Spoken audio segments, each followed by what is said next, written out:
Así que mientras el Señor no haya venido, nos corresponde velad. Ese es el consejo que nos da el Señor, ¿verdad? En el Evangelio, velad, porque no sabemos cuándo ha de venir nuestro Señor. Hay señales a nuestro alrededor, pero debemos nosotros velad y orar delante del Señor. Entonces, nombre de la serie, Volverás. Y vamos a hablar un poquito acerca de esto. Vamos a hacer hoy día una introducción, vamos a ir comprendiendo lo que son los tiempos, de los finales tiempos, la escatología. Y ya hace algunos años nosotros tuvimos un estudio los días miércoles que duró harto tiempo, ¿no? No recuerdo con exactitud, pero fue bastante tiempo. Y pudimos ver en detalle cada una de las profecías y nos maravillábamos en el Señor. Y cada vez que estudiábamos la palabra teníamos más razones para seguir creyendo en ella, porque veíamos el cumplimiento de todo a través de la soberanía y la voluntad de Dios. Hoy, en esta serie, obviamente no vamos a poder profundizar como lo hicimos en aquel entonces, pero vamos a tener un panorama, una mirada acerca de los hechos que rodean la venida del Señor. ¿Amén? Amén. Así que preparemos ahí el corazón para escuchar su palabra. Luego que Jesús vino a la tierra, ¿se recuerdan? Hace 2000 años atrás, muere por nosotros en la cruz. Esa muerte en la cruz nos reconcilia con el Padre. Esa es la finalidad, ¿no? A todos nosotros los que hemos creído con Él, porque no es que reconcilie a toda la humanidad, ¿sí?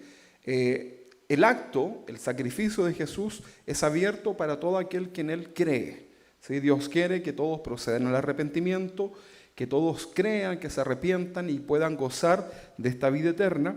Sin embargo, es necesario el acto que cada uno de nosotros hace, que es creer. Luego de su muerte, ¿qué es lo que sucedió?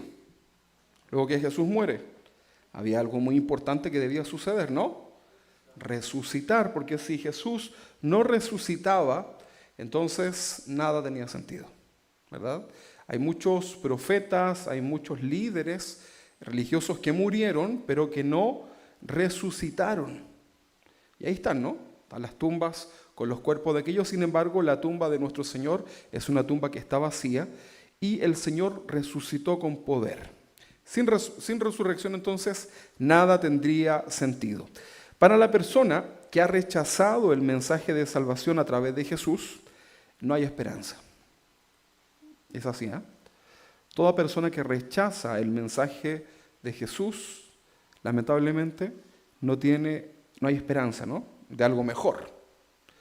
Es decir, que lo que esa persona logre en esta vida será lo mejor que pueda lograr. O sea, si tiene una vida aquí próspera, ese será lo mejor de su eternidad. Todos los seres humanos somos eternos, ¿sabían ustedes? Todos. La diferencia es el lugar donde vamos a pasar nuestra eternidad. Entonces, una persona que rechaza a Jesús no tiene esperanza de un mejor tiempo. ¿Le ha pasado a usted que a veces vivimos tiempos difíciles en nuestra vida, ¿no? Por pruebas, situaciones. Pero cuando tienes una esperanza de que las cosas van a mejorar, eso te hace seguir adelante, ¿no? Bueno, pero imagínate lo que es vivir sin tener una esperanza de una vida mejor. Eso es lo que sucede a aquel que rechaza el mensaje de Cristo. Entonces, a diferencia del no creyente, del que rechaza el mensaje, los cristianos verdaderos, como usted, como yo, tenemos una mejor vida a futuro que la que podríamos llegar a vivir en esta tierra. O sea, si usted está contento o contento con la vida que le toca vivir acá, hay una vida mucho mejor. Ahora, si a usted le toca vivir a lo mejor dificultades en esta vida, la palabra dice que cuando estemos con el Señor ya no habrá más tristeza, más llanto, más enfermedades, más dolor, ¿verdad? No envejeceremos, ¿verdad? Seremos jóvenes, ¿verdad? Delante del Señor y disfrutaremos de lo que Dios ha preparado para nosotros, ¿ok? Entonces podremos vivir con Jesús una vida eterna junto a Él. Pero aquí la pregunta es, ¿pero cómo? ¿Cómo sería eso, verdad? ¿En qué contexto? ¿En qué situación? Entonces debemos comprender que el texto bíblico tiene una particularidad. Y esa particularidad que tiene la Biblia son las profecías, hay sucesos, hay misterios revelados por medio de la Escritura. Y en el Antiguo Testamento nosotros vamos a ver varios libros que son proféticos, que relatan las profecías dadas por Dios a través de los distintos profetas. Los que estuvimos en el panorama del Antiguo Testamento ya lo estuvimos estudiando uno a uno, ¿no? Entonces es interesante poder estudiar la profecía bíblica y poder asombrarnos nosotros de cómo el cumplimiento se ha dado al pie de la letra, porque no es que se escriba nada más y listo, y ahí quedó, sino que la profecía bíblica se ha ido cumpliendo. Hay revelaciones de parte de Dios por medio de sus profetas, de la Biblia me refiero, que fueron profecías, por ejemplo, en tiempo pasado. Qué raro eso, ¿no? Eso más bien es una revelación del tiempo pasado. Por ejemplo, tenemos nosotros el relato de la creación, no porque se escribió en el momento, sino que Moisés recibe esa revelación por parte de Dios y es el que escribe, ¿verdad? Muchos cientos de años después de que se produjo la creación. Entonces tenemos una revelación por medio de la palabra profética, pero en tiempo pasado. También tenemos profecía que es en tiempo presente, ¿sí? En el libro de Mateo se enumeran, por ejemplo, una serie de profecías que se están cumpliendo en Jesús. Y el escritor está poniendo en cada historia para que se cumpliese lo dicho en tiempo pasado por el profeta, porque se estaban cumpliendo en Jesús. ¿Ok? Es una característica del libro de Mateo. Ahí en el panorama del Antiguo Testamento, del Nuevo Testamento, cuando vimos Mateo, ahondamos también acerca de esto. Entonces tenemos revelaciones y profecías en tiempo pasado, tenemos las que se van cumpliendo en el día a día, en el presente, y obviamente tenemos las que tal vez más se nos hace familiar, que es una profecía en tiempo futuro, tiempos posteriores. La Biblia también le llama, hay una frase, un hebraísmo, que es en los postreros tiempos, ¿verdad? Postrero no significa que sea al final, es todo lo que suceda después de ese momento, ¿ok? Lo posterior. Y en general, la profecía bíblica se escribe y el cumplimiento se ha ido dando en el futuro, ¿ok? Entonces es asombroso cómo el texto bíblico se ha cumplido al pie de la letra y la historia lo respalda. O sea, los que les gusta leer la historia van a poder, al momento de leer la Biblia, se van a ir dando cuenta que hay cosas que están en la palabra del Señor que se fueron cumpliendo y la historia lo respalda. La ciencia lo certifica, la arqueología da testimonio de lo que la Biblia ha dicho, ¿ok? Ahí hay un mundo muy interesante de estudiar, pero debemos tener cuidado de no distraernos mucho en eso, sino que poder avanzar también en doctrinas fundamentales para nuestro conocimiento. Les digo esto porque es importante la profecía bíblica, ¿no? Es importante el lugar donde iremos, es importante saber para dónde vamos, pero más importante es conocer cómo podemos estar en ese lugar, ¿sí o no? O si no te vas a quedar como turista, como somos nosotros, ¿no? Qué bonito que es el Caribe, qué bonito que es Europa y capaz que nunca vamos, ¿no? Pero queremos nosotros estar con el Señor en las profecías que Él ha dado y lo que Él ha preparado para nosotros. Han pasado ya 2000 años desde la primera venida de nuestro Señor y Él prometió, ¿qué cosa? Regresar, volver. Él lo prometió. Somos nosotros probablemente la generación que será parte de este acontecer, tú y yo. Probablemente, es lo más probable. Tus hijos, ya además que sí, ¿verdad? ¿Cuál acontecer? Bueno, lo que vamos a estudiar en esta serie. Vamos a leer Hechos capítulo 1, versículo 6. Hechos capítulo 1, versículo 6. Felipe, ¿me haces un favor? ¿Podrías tú ese ventilador ponerlo en un ten 2? ¿Ponerlo en uno? Ahora ya me dio frío. ¿Sí? ¿Lo puedes apagar de ahí? Ah, no, Felipe, no te preocupes. Tenemos tecnología. Gracias, Marquito. Ahí sí.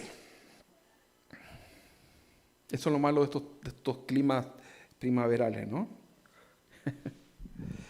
Entonces, dice Hechos capítulo 1:6. Entonces los que se habían reunido le preguntaron diciendo: Señor, ¿restaurarás el reino de Israel en este tiempo? ¿Por qué les dijo restaurarás el tiempo en este tiempo? Porque el reino no estaba, ¿verdad? Había sido corrompido, destruido. Por lo tanto, les dicen sus discípulos a Jesús: restaurarás el reino a Israel en este tiempo. Y veamos la respuesta de Jesús. Y le dijo: no os toca a vosotros saber los tiempos o las sazones. Tiene una explicación eso, ¿no? Que el Padre puso en su sola potestad. Pero recibiréis poder cuando haya venido sobre vosotros el Espíritu Santo, y me seréis testigo en Judea y en toda Samaria, en Jerusalén, en toda Judea y en Samaria, y hasta lo último de la tierra. Entonces le dice: no se preocupen, a ustedes no les va a tocar vivir esto, ¿no? No les corresponde saberlo, conocerlo, experimentarlo incluso, pero lo que sí les dice el Señor: recibiréis poder. Este recibir poder, recuerden que es para ser testigos del Señor, y esta palabra testigo en el idioma griego es mártir, ¿okay? El significado a nosotros es: recibirán el poder del Espíritu Santo para poder ser un mártir, alguien que muere por la causa de Cristo. Todos los cristianos alrededor del mundo, por muy cobardes que a veces podamos ser, incluso hasta una arañita, ¿no? Por ahí, el Espíritu Santo en el momento indicado nos da esa capacidad para poder ser testigos, o sea, testificar incluso aunque te quieran quitar la vida. Algo viene sobre el creyente que lo hace no negar su fe. Recibe esa convicción, un don de fe en ese momento, en donde cree profundamente en su corazón que Jesucristo es el Señor, y no importa que sea asesinado por la causa de Cristo, es un testigo más. Es una promesa del Señor y es algo que se cumple, ¿verdad? Lo vemos en los lugares donde los cristianos son perseguidos. ¿Por qué? Porque hemos recibido poder, este dunamis, ¿verdad?, de parte de Dios, para ser testigos de Él. Bueno, eso es lo que le preguntan los discípulos, ¿verdad? Si iba a instaurar el reino, el Señor le dice que no les corresponde saber, les dice: pero van a recibir poder para testificar hasta lo último de la tierra. Y luego dice el versículo 9, y habiendo dicho estas cosas, viéndolos ellos, o sea, estaban de pronto, se comienza a elevar el Señor, una nube lo envuelve y desaparece el Señor. ¿Se imaginó ese acto, no? Ok. Trate de poner ahí su imaginación. Entre tanto que él se iba, he aquí se pusieron junto a ellos 2 varones de vestiduras blancas. Se entiende que son seres angelicales, los cuales también les dijeron: varones galileos, ¿por qué estáis mirando al cielo? Porque estaban así, ¿no? Buscando. ¿Dónde está? Si recién lo tenía aquí, ¿no? Eso haríamos nosotros, ¿no? Y lo estaban buscando. Y le preguntan a estos varones, y les dicen: varones galileos, ¿por qué estáis mirando al cielo? Este mismo Jesús, que ha sido tomado, el mismo, el que ha sido tomado de vosotros al cielo, de la tierra al cielo, así vendrá como le habéis visto ir al cielo.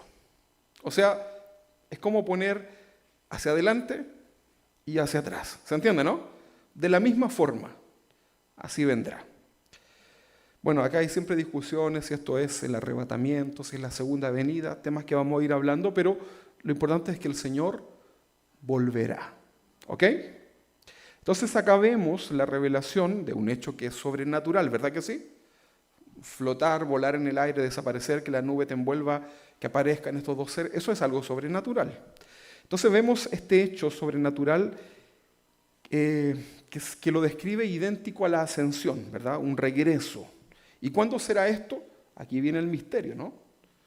Dice Mateo, capítulo 24, 36, dice: pero el día y la hora nadie sabe. ¿Qué es lo que no sabe la gente? Ni el día ni la hora. Por eso los cristianos no debemos perder tiempo en tratar de buscar el día y la hora en cuándo será esta venida. pero de todas formas hay señales, profecías que nos anuncian no el día exacto ni la hora exacta, pero sí los hechos que acompañarán este episodio. Eso son cosas distintas, ¿se entiende, no?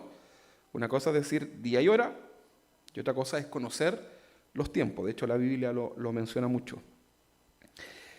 Dice que ni aun los ángeles del cielo, sino solo mi Padre. Pueden ser medio chismosos los ángeles, ¿verdad? Podrían filtrar información. Solo lo sabe el Padre. Interesante pregunta, ¿Jesús no lo sabía? Vayan dejando esas preguntas ahí, ¿no? En la memoria. Ok, se entiende, ¿no? Jesús, tal como se fue, vendrá. ¿Cuándo? No sabemos el día ni la hora, pero estén atentos, ¿verdad? De hecho, en algunas parábolas dice que a la medianoche se oyó un clamor. Ya viene el esposo, ¿verdad? Ok, vamos a ir avanzando. Para poder entender los tiempos necesitamos analizar las profecías. Para saber lo que nosotros estamos viviendo, tengo que conocer lo que Dios ha dicho por medio de los profetas. Y hay un profeta del Antiguo Testamento que es un profeta bien particular, porque hay unos que son profetas mesiánicos que hablaron acerca de cuando Jesús vendría a la tierra, ¿verdad? Isaías, por ejemplo. Pero hay unos profetas en la Biblia que tienen una particularidad porque sus profecías van muy de la mano con estos hechos finales. ¿Qué profeta podría ser? Daniel. Sí, inmediatamente, ¿no? El profeta Daniel. Vamos a ver un poquito, por lo menos dos profecías, hoy día yo creo que una, pero vamos a hablar por lo menos de dos profecías importantes de este profeta llamado Daniel. En el Antiguo Testamento encontramos a un joven profeta llamado Daniel. ¿Cómo era este profeta? Joven. ¿Ok? Ahora, hay una particularidad que también lo veíamos en el contexto, en el panorama del Antiguo Testamento cuando estudiamos este libro, y es que Daniel, en la Biblia judía, que es la misma nuestra en cuanto al Antiguo Testamento, Daniel no es considerado como un profeta, sino que es considerado como un sabio en la clasificación de los libros del Antiguo Testamento. Para nosotros, sin duda, es un profeta. ¿Ok? Ahora, no es que los judíos rechacen a Daniel, no, sino que lo tienen en otra categoría. No lo pudieron ver como un profeta, más bien como un hombre sabio. Entonces, Daniel vivió en un tiempo particular de los tiempos del pueblo de Israel, porque él vivió en el tiempo de la cautividad, ¿ok? Del pueblo judío, de los israelitas, de los hebreos, como le quiera llamar, es el mismo pueblo. Y ellos estuvieron cautivos en manos de los babilonios, ¿verdad? Había un imperio, ¿no? En aquel tiempo. Y Daniel era un hombre fiel a Dios, pero también llegó a ser muy respetado por las autoridades de Babilonia, que recuerden, era el imperio que tenía cautivo, prisionero, esclavizado a los judíos. Pero Daniel llegó a tener este realce, ¿no?, ante las autoridades de ser un hombre en el cual se reconocía la sabiduría y que Dios estaba con él. Recuerde que Daniel tiene un episodio que los niños siempre lo muestran, ¿no? ¿Cuál es? El arca de Daniel, ¿verdad? No, nada que ver. ¿Cómo se llama? el Daniel en el foso de los leones. Ya estaba usted confundiéndose, ¿no? Bueno, Daniel en el foso de los leones y se ve la soberanía de Dios ahí actuando en favor de él. O sea, esto muestra que Dios estaba con Daniel. Y esto lo pudieron ver las autoridades. Bien, el mismo Jesús, a pesar de que los judíos no lo consideraron como un profeta, pero el mismo Jesús lo identifica como un profeta, a Daniel. Vamos a leer Mateo capítulo 24, versículo 15. Vamos a ir mostrando ahí los textos, Mateo 24, 15. Yo me comprometo a enviarles los textos después por el WhatsApp. Les mando la lista porque son hartos textos que vamos a ir viendo en esta serie. Van a estar proyectados. Mateo 24, 15 dice: por tanto, cuando veáis en el lugar santo la abominación desoladora de que habló ¿quién? El profeta Daniel, dice ahí, el que lee, entienda, ¿verdad? Nos está dando un tips ahí. Entonces Jesús lo reconoce como profeta. Porque Jesús podría haber dicho, cuando vean la abominación desoladora, que esto también es escatológico de los tiempos finales, que habló el sabio Daniel, pero lo menciona como un profeta. Así que es importante, ¿no? Esto es interesante porque cuando hay que interpretar la Biblia, por ejemplo, cuando hay que hacer una exégesis, que es como un estudio de qué es lo que quiere decir la Biblia, o una hermenéutica, una interpretación, una cosa es cuando Jesús dice algo, eso es mucho más fácil de interpretar porque es así. Cuando otro personaje bíblico dice algo en relación a una doctrina, tenemos que buscar qué es lo que dicen los otros libros en relación a ese postulado que puede hacer aquel personaje. Aquí Jesús está diciendo el profeta Daniel, por lo tanto era un profeta. Si no nos queda claro, vamos a ir a Marcos. Bueno, es el mismo texto, ¿eh? Marcos 13-14 también, no solamente Mateo, sino que Marcos son dos autores distintos, dos evangelios. Y también lo menciona así, dice, pero Marcos 13-14, pero cuando veáis la abominación desoladora de que habló el profeta Daniel, puesta donde no debe estar, el que le entienda, entonces los que estén en Judea huyan a los montes. Entonces vemos que Jesús le llama profeta y tanto el Evangelio de Mateo como Marcos ponen este texto importante dando la credibilidad suficiente para poder considerar a Daniel como un profeta más. Daniel fue un buen siervo del Señor. Sus profecías fueron incluso cuestionadas, tenía buen testimonio, pero se dice que más o menos a contar del año 200, por ahí la historia lo dice, que comenzaron a levantarse acusaciones contra Daniel. Esto no está en la Biblia, pero son las crónicas, los libros de la historia, en donde se le comenzó a acusar de que era un falso profeta a Daniel. ¿Saben por qué? Porque decían los acusadores, ¿no? Decían que Daniel escribía las profecías después que se cumplían. ¿Verdad? Por ejemplo, a ver, pensemos algo que se cumplió esta semana. ¿Qué puede ser? No sé qué noticia puede ser. Bueno, hay unas por ahí importantes, pero la UEF subió, ¿verdad? Entonces usted dice, voy a escribir. Y cuando veáis que la UEF suba, y como que lo escribí después, ¿no? Entonces se le comenzó a acusar a Daniel que sus profecías estaban escritas después de que se cumplían, ¿no? Como que acomodó esto. Pero ya vamos a darnos cuenta que es imposible, ¿no? Ahora, ¿qué les puedo decir? La arqueología moderna y los investigadores bíblicos han concluido que el libro es verídico y que está escrito en las fechas indicadas. Lo vimos también ahí en el panorama del Antiguo Testamento. Esto es interesante porque si hay recursos que se invierten es en la arqueología bíblica, ¿verdad? Para buscar dinosaurios, un poquito. Plata para buscar huesos, cosas precolombinas, qué sé yo, tampoco hay muchos recursos. Pero para lo que sí hay muchos recursos, porque todas las religiones están interesadas en esto y se invierte es en la arqueología bíblica y es algo serio, ¿verdad? Entonces, la arqueología moderna lo certifica. Así que ahí tenemos una buena fuente de confirmación. Por lo tanto, es muy importante estudiar algunas de sus profecías para poder comprender los tiempos finales, lo que estamos viviendo, lo que ha de venir. ¿Ok? Hay una profecía muy importante en el libro en la Biblia, que es la profecía de la estatua de Nabucodonosor.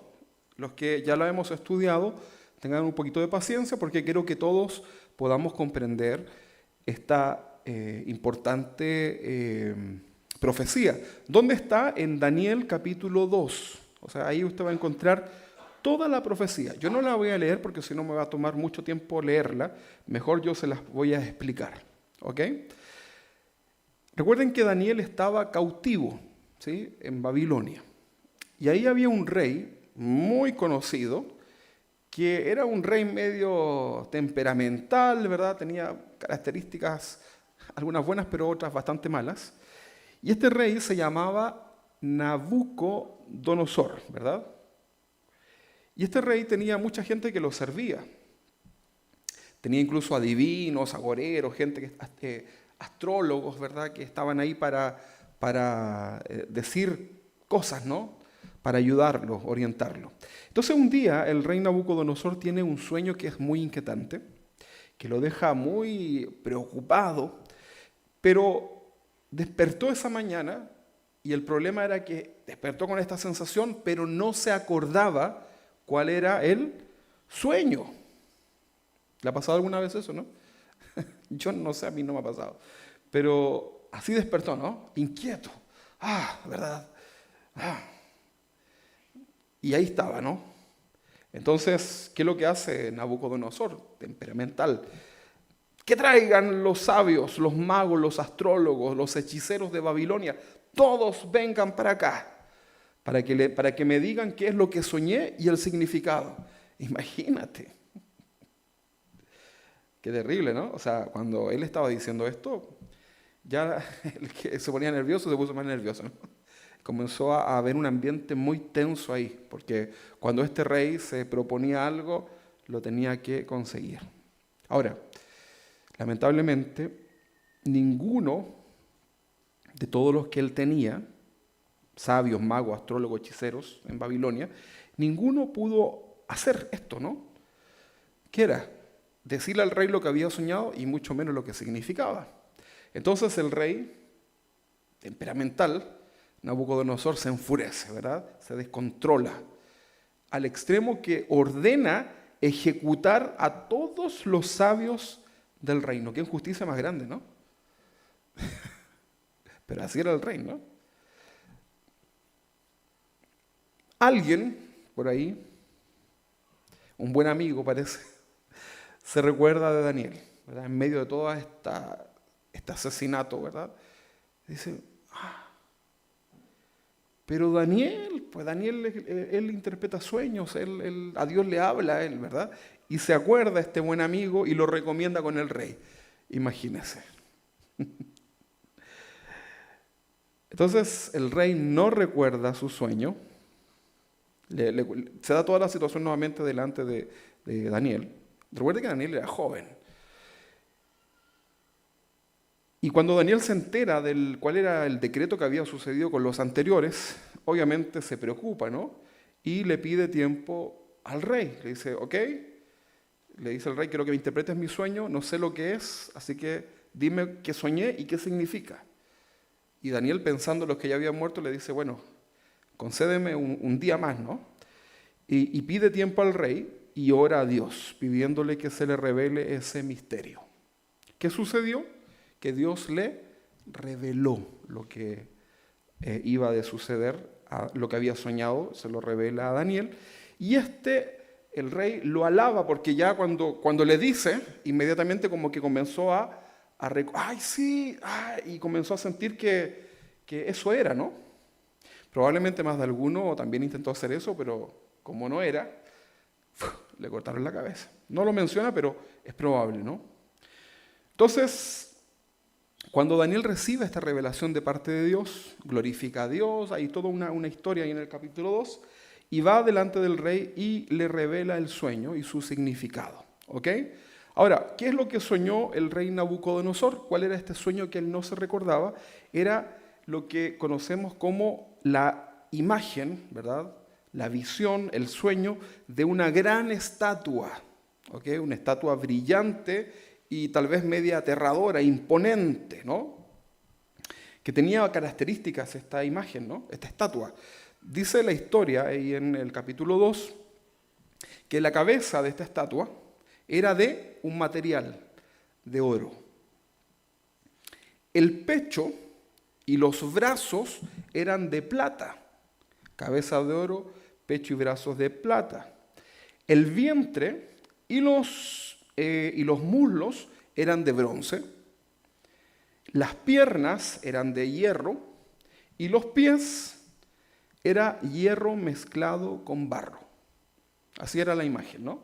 O sea, todo ese es el detalle que Daniel le dice, esto es lo que tú soñaste, ¿verdad? Y el rey, sí.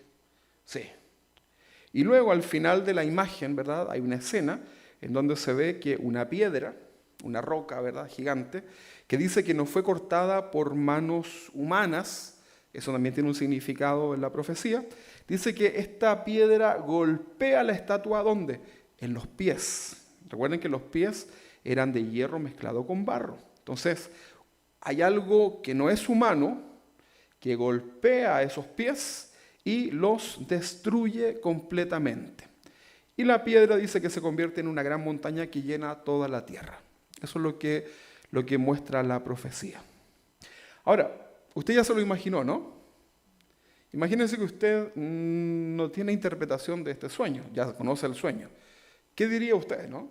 Bueno, la cabeza es que serás muy brillante, no sé, y comienza usted a chamullar, ¿no? Pero había que darle un significado a este sueño, porque definitivamente si Dios estaba mostrando lo que era, y el rey estaba tan inquieto en querer saber, entonces había un porqué, ¿verdad? Recuerde que todo esto está Dios obrando de manera soberana.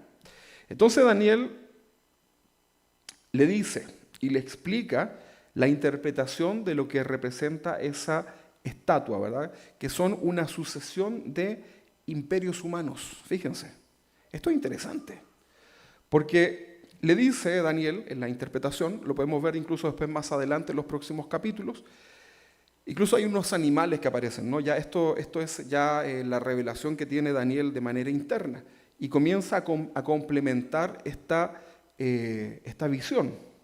Entonces vamos a ver que le dice a Daniel, la cabeza de oro, le dice, eres tú, es tu imperio, eres tú, Nabucodonosor. Ah, mira, ¿verdad? Porque si me dice que si soy los pies, ahí se enojaba, ¿no? Pero tú eres la cabeza. Oh, ok. Y luego le dice que, bueno, él va diciendo también que la cabeza va a ser destruida. Y ahí como que el rey seguramente algo le pasó, ¿no? Y luego el pecho y brazos de plata sería un segundo imperio, ¿ok? Que para nosotros hoy día, ya que lo conocemos, es los medos y los persas, los medos persas. O sea, Babilonia, fíjense cómo la profecía en el Antiguo Testamento, en el libro de Daniel, muchos años antes, está decretando Dios, a través de esta profecía, toda la historia de la humanidad. ¿Ok?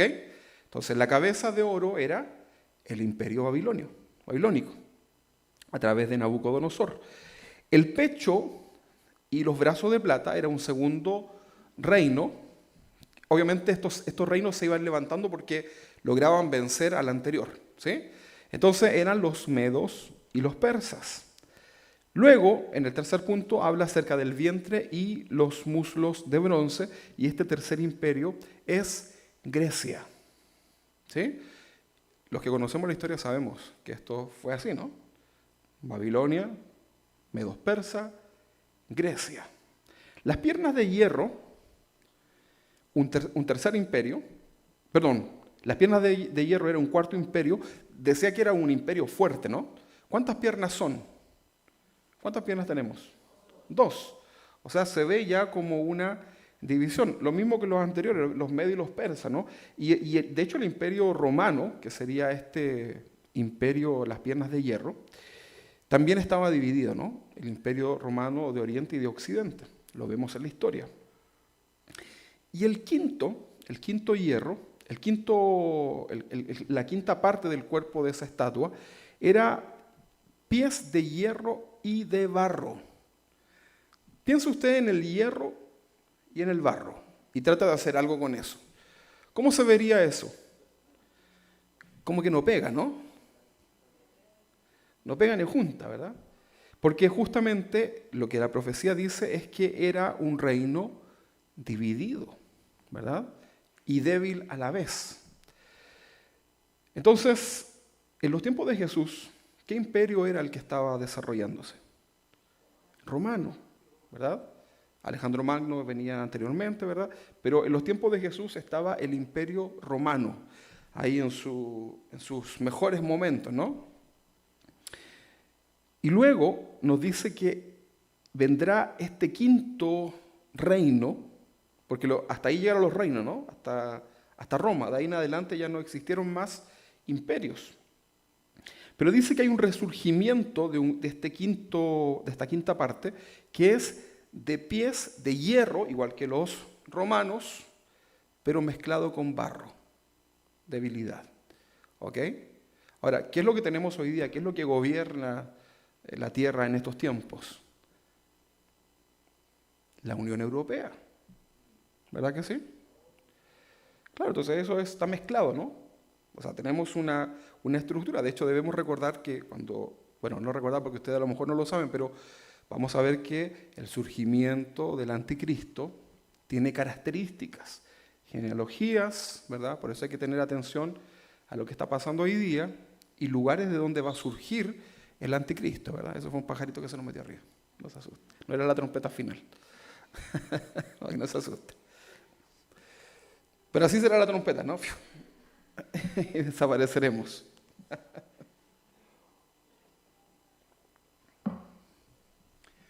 Que está justo donde está usted, hermano, si quieren se cambien. No le vaya a dar algún regalito al pajarito. Para los que no saben, se nos metió un pajarito dentro de la iglesia y como es tan alto no podemos sacarlo. Ya, entonces, se dan cuenta cómo la profecía bíblica trazó la humanidad. O sea, la Biblia nos enseña que de aquí no hay nada más, ¿verdad? Y que este último reino dividido, ¿verdad?, será destruido, ¿verdad? Hoy día recuerde que lo que se está desarrollando a nivel mundial es buscar lo que la Biblia también nos dice que es la paz y la seguridad. La Biblia lo dice así textual. Más adelante, en las próximas enseñanzas hablaremos de eso, pero hoy día el que logre firmar ese acuerdo va a ser un hombre reconocido, ¿verdad? Ahora, interesante esto porque Estados Unidos no está dentro de la profecía, por si acaso, ¿sí? O sea, buenas intenciones está bien, pero debemos tener ojo con esto, ¿verdad? Para no caer a lo mejor en algún error. Pero de que el escenario se está formando, ¿verdad? Ahora, ¿qué nos dice la profecía? Que será destruido. ¿Sí? Ok. Cuando veamos más adelante el desarrollo de esto, vamos a quedar un poco más impresionados. Ok. Entonces, la piedra que destruye la estatua representa el reino de Dios, que no será destruido jamás, y acabará con todos los reinos humanos, ¿verdad? O sea, le dan los pies, que es este último, y ya no queda más. Y eso lo entendemos, ¿no? Un día el Señor vendrá, ¿verdad? En su segunda venida, arrebatamiento, segunda venida, dos cosas distintas. Vendrá el Señor en su segunda venida y destruirá todo el reino humano, ¿verdad? Y ya no quedará nada. E instaurará su reino milenial con Jesucristo. ¿Cuántos quieren estar con Jesús en el milenio? ¿Quieren estar con Jesús en el milenio, no? Vamos a estar, sí, vamos a estar ahí 1000 años, ¿verdad? 1000 años en la tierra, una tierra renovada, restaurada, y será hermoso, ¿verdad? Hermoso estar con Jesús. Ya hablaremos acerca de aquello, porque a veces a la gente le da miedo la profecía, ¿no? Como que, ay, no, que voy a dormir mal, me tapo los oídos. No, pero piensa en lo que Dios tiene para ti, ¿verdad? Esto deberá darte ánimo. De hecho, la Biblia dice que cuando veamos estas cosas que comienzan a suceder a nuestro alrededor, no hay que tener miedo, sino que hay que levantar nuestra cabeza, ¿verdad? Porque nuestra redención está muy pronto. Ok. Entonces, ¿cuál es el resultado final de esta interpretación que hace Daniel de esta estatua? Está en el capítulo 2 de Daniel. Nabucodonosor reconoce a Daniel, ¿verdad? Le hace ahí una reverencia, lo reconoce y reconoce también que su Dios es el Dios de dioses, ¿verdad? Que era muy conocido en la cultura el Dios de todos los dioses, ¿sí? Como el Zeus, ¿sí? Del Olimpo, que se conocía también en aquellos tiempos. Entonces le dice, tu Dios es el Dios de dioses, ¿ok? Y lo toma. De hecho, hay uno de los nombres de Dios que nosotros tenemos en el Antiguo Testamento que habla acerca de eso, ¿verdad? Pero era un nombre pagano, ¿Saben cuál es o no? ¿Cuál de todos los nombres de Dios? ¿Ah? ¿Alguien lo sabe, no? ¿Lo sabía o no? ¿Se lo olvidó? Bueno, ya, investíguelo entonces. Investíguelo. ¿Ah? Elohim. Sí. Ok. Dios de dioses, ¿verdad? Y era un nombre pagano, ¿verdad? No era el nombre exclusivo de Dios.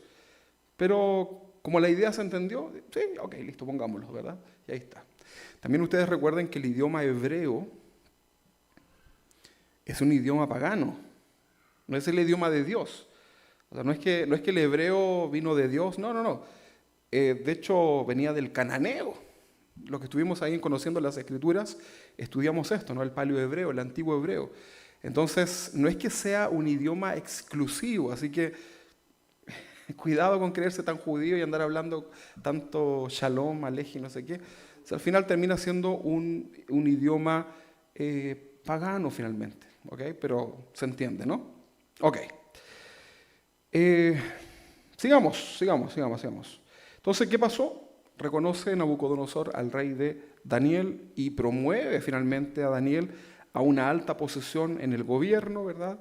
Y a petición de Daniel también eleva a sus amigos a cargos importantes. Daniel tenía a sus amiguitos por ahí, ¿verdad?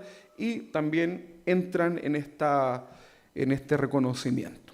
Por lo tanto, esta interpretación de Daniel del sueño, que no recordaba el rey Nabucodonosor, hace un trazado de manera soberana de parte de Dios sobre la humanidad y no hay más historia que esta. Hasta ahí nomás llega. O sea, nosotros estamos al finalcito, ¿no? Estamos en este periodo.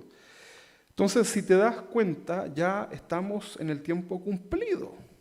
¿Sí? Van a haber otros aspectos que vamos a revisar, que también son parte de este tiempo que nos anuncia que el Señor ya, su venida es inminente. El constante pecado del pueblo de Israel, su desobediencia, su rebeldía, su inmoralidad, ha causado sobre ellos, como pueblo de Dios, muchos juicios que han venido sobre ellos, sobre el pueblo judío. Han pasado por periodos de esclavitud y Dios ha entregado a este pueblo en manos de sus enemigos. ¿Quién lo hizo? Dios los entregó, ¿verdad? De hecho, lo que estaba viviendo Daniel, estos 70 años que están ahí viviendo de esclavitud, es algo que había sido profetizado, ¿no? Y cuando los profetas están viendo que ya se estaba cumpliendo la profecía de estos 70 años, pudieron comprender de mejor forma las profecías. Pero debemos entender que la razón por la cual el pueblo quedaba en manos de los enemigos venía directamente de la voluntad de Dios sobre ellos. ¿Ok? Antes de la venida de Jesús a la tierra existió un periodo que se conoce como el periodo de silencio profético. ¿Saben qué es lo que es un silencio? Que no te hablan. Eso es un silencio, ¿no? Silencio profético significa que no había profecía. Este silencio profético se extendió por 400 años en que Dios dejó de hablar al pueblo de Israel a través de los profetas. ¿Okay? Este periodo se conoce como el periodo intertestamentario. Me salió. Y este tiempo intertestamentario abarca desde el relato de Malaquías. Si usted mira su Biblia, Malaquías es el último libro del Antiguo Testamento. Entonces va desde el relato de Malaquías hasta Mateo. ¿Ok? 400 años de silencio. Anterior a eso, Dios estaba hablando por medio de los profetas, ¿no? Profetas mayores, profetas menores, había profecía en medio del pueblo, pero ahora viene un periodo de 400 años de silencio, y todo esto es producto de la rebeldía y del pecado de Israel. ¿Ok?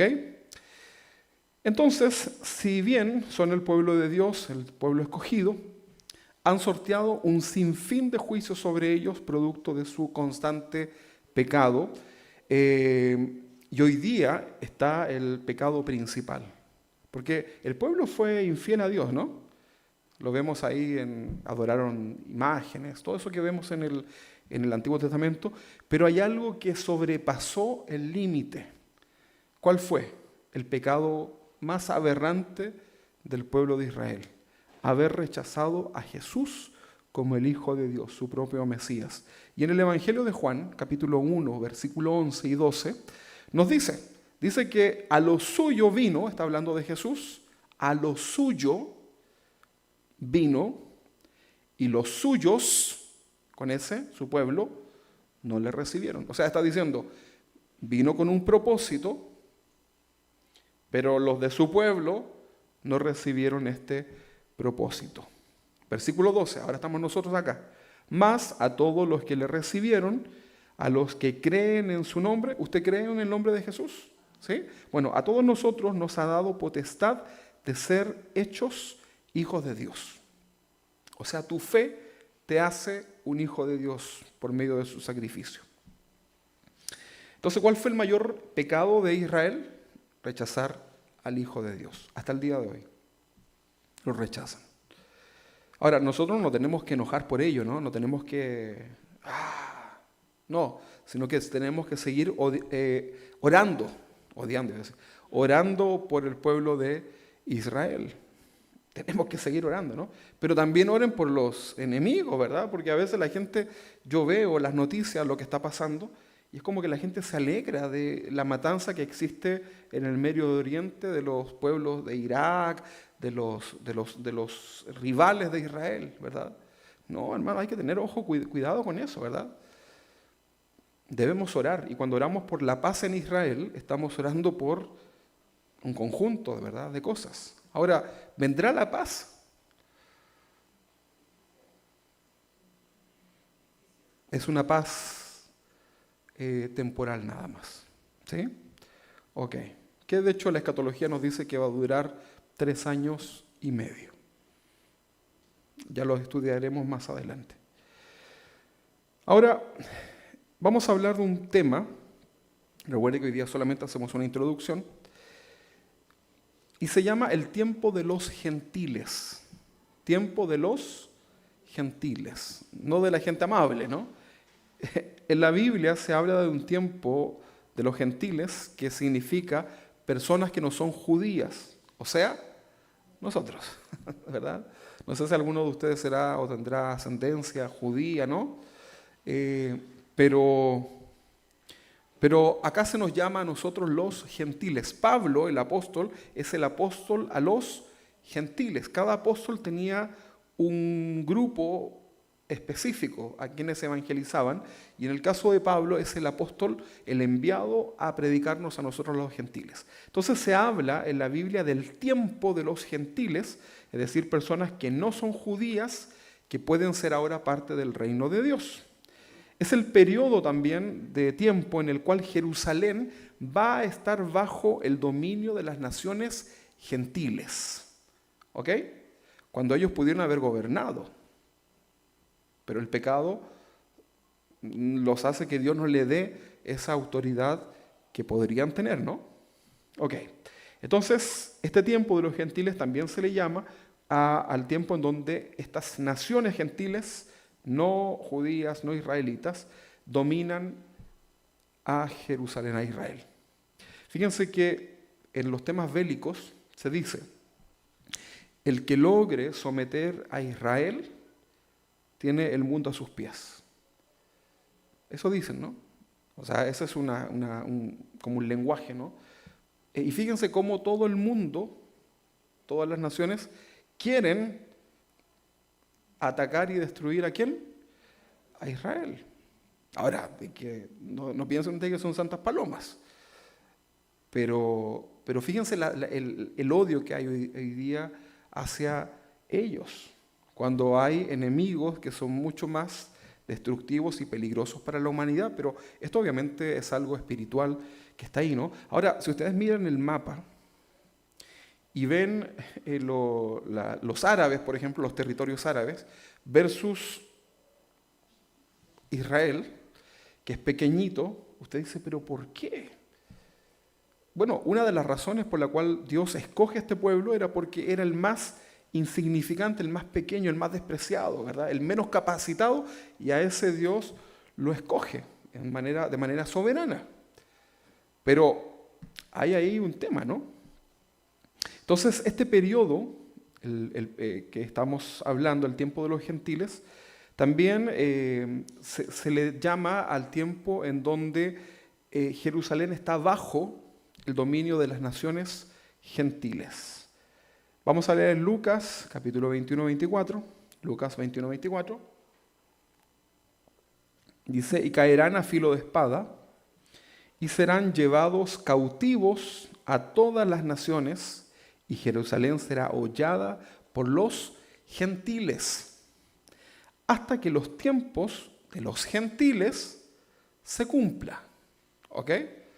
O sea, hasta el día de hoy nosotros vamos a ver que Israel, a pesar de que tiene cierta autonomía, en 1948 se reconoce nuevamente como una nación, pero vamos a ver que es un país que hoy día no tiene paz, ¿verdad? Está amenazado. ¿Sí? Nosotros como Chile estamos bien, ¿no? Pero Israel no tiene esa posibilidad. Entonces está bajo aún este periodo que se conoce como el tiempo de los gentiles, no se ha cumplido, ¿verdad? Ok.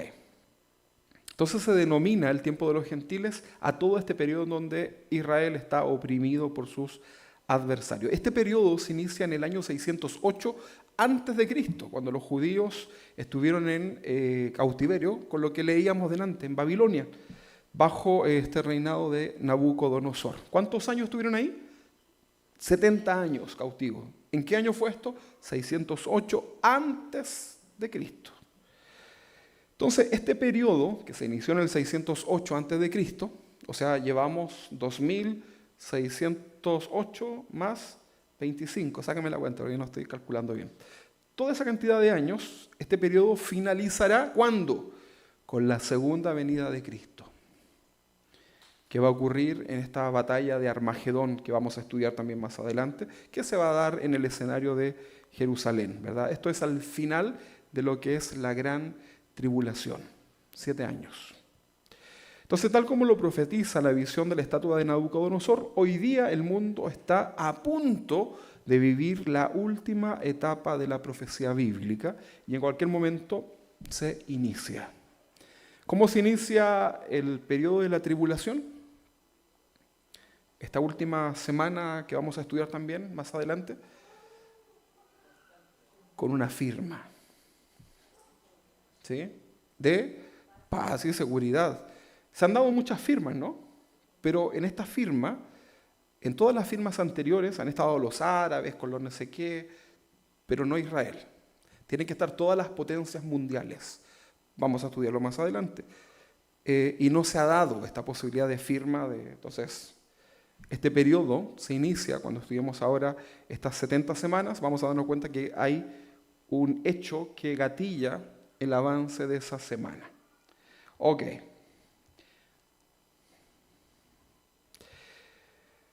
Volvamos a las profecías de Daniel, ¿les parece? Rápidamente, hoy día no puedo ver más, pero hacemos una pequeña introducción. Pongan ahí como título las 70 semanas de Daniel, otra profecía, ¿no? ¿Han escuchado hablar acerca de las 70 semanas de Daniel? ¿Sí? Bueno, aclaraciones a considerar. Las profecías siempre llevan un destinatario. Así dice el Señor al pueblo, ¿no? Así dice el Señor a Marquito, así dice el Señor a Felipe, a la hermana, y así, ¿no? Le dice a cada uno. Pero la profecía que vemos en la Biblia tiene un destinatario. Entonces nosotros debemos ser muy cuidadosos de no atribuirnos esas profecías a nosotros, ¿verdad? Siempre les doy este ejemplo, en donde hay promesas en la Biblia que no son para ti, ni para mí, ni siquiera para Israel, ni siquiera para el mundo. Hay promesas que son solamente para Jesús. Por ejemplo, salmos mesiánicos, ¿verdad? Pídeme y te daré por herencia las naciones. A ver, Marquito, que está ahí acá. Así dice el Señor, y yo te dedico este salmo, ¿no? Marquito, dice el Señor que pídele y te dará por herencia las naciones. ¿Qué te parece? Está buena, ¿no? Pero seamos sinceros. Marquito apenas está administrando su parcela, ¿no? Ahí sacando la maleza, ¿verdad? Todo. Y Dios le va a dar las naciones, todas, el mundo entero a sus pies. Sería absurdo, ¿no? ¿Se entiende, no? Disculpa, Marquito, pero no era para ti, ¿no? Ni para nadie más que para Jesús. Son promesas del Padre para con el Hijo, ¿verdad? Profecías, salmos mesiánicos. Entonces usted debe tener mucho cuidado cuando de pronto tiró la Biblia para arriba y le abrió un salmo y usted lo tomó para usted. Porque no todo es para nosotros. Entonces, aclaraciones para poder ir avanzando. Las profecías siempre llevan un destinatario y debemos ser cuidadosos de no atribuirnos o atribuir una profecía a lo que no corresponde, ¿verdad? Y esto es muy común y lleva a graves errores, sobre todo el escatológico, ¿no? Que podemos estar poniendo alguna parábola, alguna cosa que no es para la iglesia, sino que es para el pueblo judío. Entonces, esta profecía que yo les digo que es la que vamos a estudiar ya la próxima semana, está dirigida a los judíos y en ningún caso a los cristianos. Entonces, ¿para qué la estudiamos? No, porque hay que conocerla, ¿no? Algo distinto es que nosotros podamos conocer los tiempos en base al análisis y el cumplimiento de las profecías. ¿Se entiende, no? Cuando veáis que la higuera florezca, sabréis que viene, ¿qué venía? El verano, ¿no? ¿Algo así era? ¿O la primavera? No me acuerdo. Cuando veas, cuando observe que las cosas se cumplen, es porque viene, ¿no? Usted cuando salió afuera y vio los arbolitos florecidos dice, ya está llegando la... Entonces, de alguna forma la Biblia y las profecías nos van enseñando esto, ¿no? Que cuando nosotros vemos que se van cumpliendo las cosas es porque algo más viene. Pero debemos ser cuidadosos de no atribuir un destinatario que no corresponde. La semana 70, las 70 semanas de Daniel, ¿para quién son la profecía? ¿Para quién? Para los judíos, ¿ok? No es para usted, pero las vamos a observar. Por esta razón también se dice que Israel es el reloj profético. O sea, todo lo que pasa en Israel, para nosotros, atención, porque nos está diciendo que algo está pronto a suceder, ¿ok? Debemos orar por ellos y observar lo que ahí pasa. Ahora, solamente como parte de la introducción, la semana que acá se mencionan, que son ¿cuántas? 70. ¿Cuántos días para usted tiene una semana? 7 días, ¿verdad? Pero acá, cuando se habla de semanas, se está hablando en el hebreo, en el original, de un chabuá. ¿Qué significa la palabra chabuá? Significa 7 en el hebreo. Pero en el hebreo existen semanas, chabuá, 7 de días, 7 de años. ¿Sí? Ahí hay que tener ojo porque en el idioma original, en el hebreo, igual que el griego, ¿no? Tiene múltiples significados, entonces hay que ver bien el contexto. Entonces la profecía que aquí se está hablando son semanas de 7 años cada una. ¿Sí? En vez de 7 días son 7 años. Ese es lo primero, ¿no? También deben saber ustedes que son semanas, o sea, son años de 360 días y no 365 como periódico, ¿verdad? Porque nosotros tenemos un calendario que es el calendario gregoriano, que se basa por el sol, ¿sí? Los judíos y todas las profecías que se analizan son en base a la observancia de la luna. Por lo tanto, el calendario para ellos es lunar, ¿sí? Por ejemplo, si fuésemos judíos, ellos tienen otros meses y otros nombres de días, pero el día comienza a las 6 de la tarde, lo que es para nosotros las 6 de la tarde, con la salida de la luna. ¿Sí? Para nosotros el día comienza con la salida del sol. Entonces, estas profecías son un conjunto de 7 años. Cada semana son 7 años. ¿Alguien tiene una calculadora ahí rapidito? 70 por 7 es igual a 490. Rápido, hermano. Ok. 490, y usted está ahí, le pido prestado a este. Ya, pero no importa, 490 años, bien el hermano ahí. Entonces dice Daniel, capítulo 9, 24, nos vamos a ir con una tarea de leer esto, ¿no? Tenemos que leerlo. Dice 70 semanas, o sea, 490 años, 70 semanas están determinadas sobre tu pueblo Israel y sobre tu santa ciudad Jerusalén. O sea, esto nos deja claro que es para ellos, ¿no? 70 semanas, 490 años. ¿Ok? Acá esta profecía tiene metas, fíjense, en el capítulo 9, 24. No sé si lo podemos proyectar, capítulo 9, 24. Dios determinó, veo acá 6 metas para que se deben cumplir en esta profecía, ¿verdad? Para traer este reino milenial, ¿verdad? O sea, para que se cumplan estas 70 semanas, o sea, estos 490 años. Ahora, ¿en qué año fue que Daniel se desarrolló? 600, ¿cuánto era? 608, años antes de Cristo. Y la profecía dice que son 490 años. ¿Se habrá cumplido ya entonces? Pero si son 490 años. ¿Ah?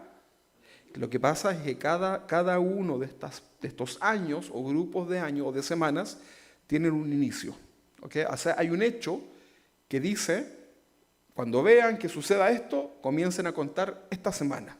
Listo, terminó. Pueden pasar miles de años, cientos de años, y cuando se cumpla el otro hecho que está relatado, comienza el siguiente grupo de semanas. No son continuas, no, porque si no ya habría sido, ¿no? Si fueran continuas ya no. Ahí está la cosa, ¿no? Porque esto es Kairos. ¿Qué es lo que es Kairos? El tiempo de Dios. No se mide en tiempos nuestros, ¿no? Ahora, ahí por ahí nos ayuda para entender, pero los tiempos de Dios. Para Dios, un año es como 1000 días, y 1000 días como un año. Ok, sí, avancemos. Tiene la tarea de leer esta profecía, ¿ok?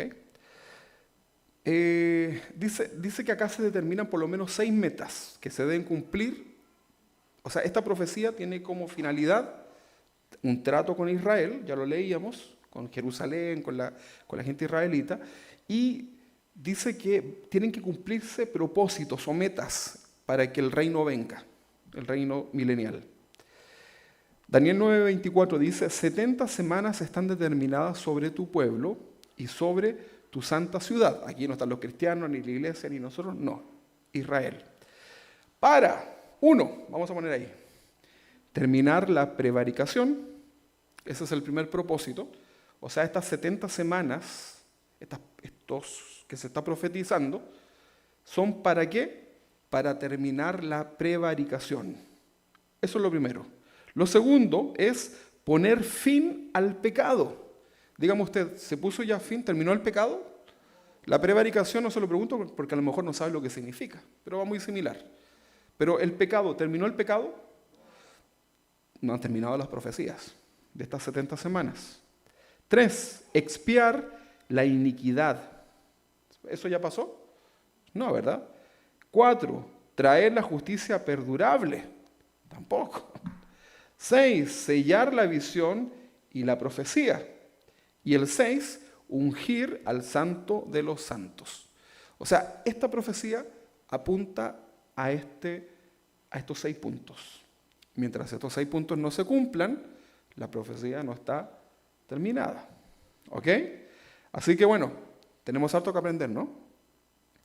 La próxima semana vamos a continuar con esto, porque esto es profundo. Pero, ¿qué es lo importante, hermanos? ¿Qué les puedo decir? El tiempo ya se cumple. El tiempo ya se cumple. O sea, no hay más tiempo. Sigue con tus proyectos, sí, ¿verdad? Sigue pensando en cómo vivir una mejor vida y ten proyectos terrenales, pero pon tu mirada en el Señor. Porque no sabemos el día ni la hora en que el Señor ha de venir, ¿verdad? Y mejores proyectos tiene el Señor para nosotros, ¿verdad? ¿Verdad que sí? Muy pronto vendrá el Señor. Dice la Biblia que sonará la trompeta, ¿verdad?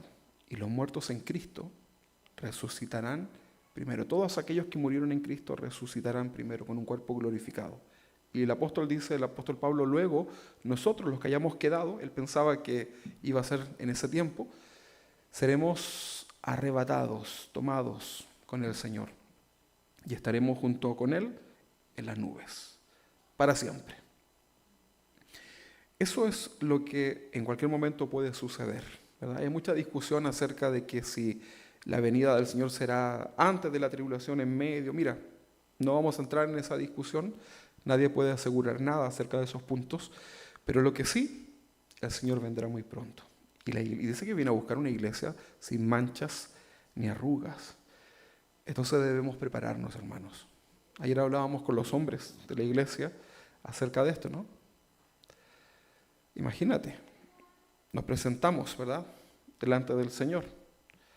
Imagínate que tú estás haciendo tus quehaceres y de pronto apareces en una cena de gala. Y estabas tú ahí con tu outfit, ¿verdad? Trabajando. ¿Qué dices tú? No me alcancé ni a arreglar, ¿verdad? Bueno, la iglesia de Cristo debe estar preparada en lo espiritual, por supuesto, ¿no? Sí, no te vas a llevar tu ropa. Pero debes estar preparado espiritualmente para ese encuentro con tu Señor, ¿verdad? Entonces, eso es lo que tenemos que hacer, velad, estar atentos, ¿verdad?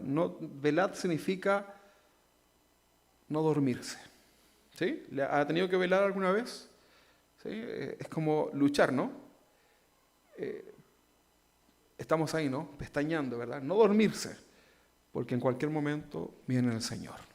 Lo cierto es que toda la profecía del Señor se ha cumplido. Dios a través de esta serie va a aumentar nuestra fe y vamos a poder ver y prepararnos como iglesia para ese encuentro, porque puede ser en cualquier momento. Yo espero de todo corazón no alcanzar a terminar la serie y que el Señor ya venga. Pero si no es así, seguiremos perseverando en el camino del Señor. Los tiempos son difíciles, ¿verdad? El amor de muchos se enfriará. ¿Hallará fe el Señor cuando venga a la tierra? Su palabra dice que no, como los días de Noé. Así será el regreso de nuestro Señor. Hoy día la humanidad vive uno de los peores momentos. Podemos tener prosperidad y adelantos tecnológicos, pero vivimos uno de los peores momentos, en donde ya ningún plan de gobierno logra darle paz al corazón de las personas. Entonces, preparémonos, ¿verdad?, para poder recibir a nuestro Señor y compártele a todo aquel que puedas de que Jesucristo es el Señor. Quiero invitarte a que nos pongamos de pie y vamos a orar a nuestro Señor. Tarea, leer, ¿qué cosa? Daniel. La semana número 70, léala con calma. Hay mucho que analizar, ¿verdad? Vamos a orar. Señor, te damos gracias porque tú has establecido de manera soberana sobre la humanidad los tiempos. Y nosotros vivimos tu tiempo, Señor. Y nosotros aceptamos tu tiempo, tu forma, y anhelamos estar contigo para siempre, Señor. Padre, a través de esta serie que iniciamos, vamos a preparar el corazón, vamos a prepararnos, Señor, a preparar nuestro corazón, nuestra vida, nuestra mente, nuestro cuerpo, para ese encuentro glorioso contigo. Que no sea solamente una película, que no sea un texto más, sino que sea a lo que tú nos has llamado, a prepararnos para encontrarnos contigo. Gracias, Señor, porque has llegado a nuestra vida a tiempo. Gracias, Padre, porque tú nunca llegas tarde. Y, Señor, de manera muy especial queremos orar en esta primera enseñanza por aquellas personas que nos rodean, que aún no te conocen, Señor, que necesitan de ti. Padre, por misericordia, Señor, y por promesas tuyas, Señor, alcánzales por amor de tu nombre, Señor.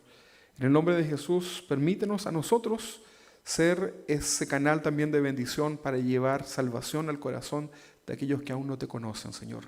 Padre, hay tanta necesidad a nuestro alrededor. Estamos enfocados en tantas cosas que tal vez quedarán. Sin embargo, hoy es nuestro deber poder compartir con otros lo que hemos visto y oído. Padre, prepáranos y bendice a tu iglesia, Señor.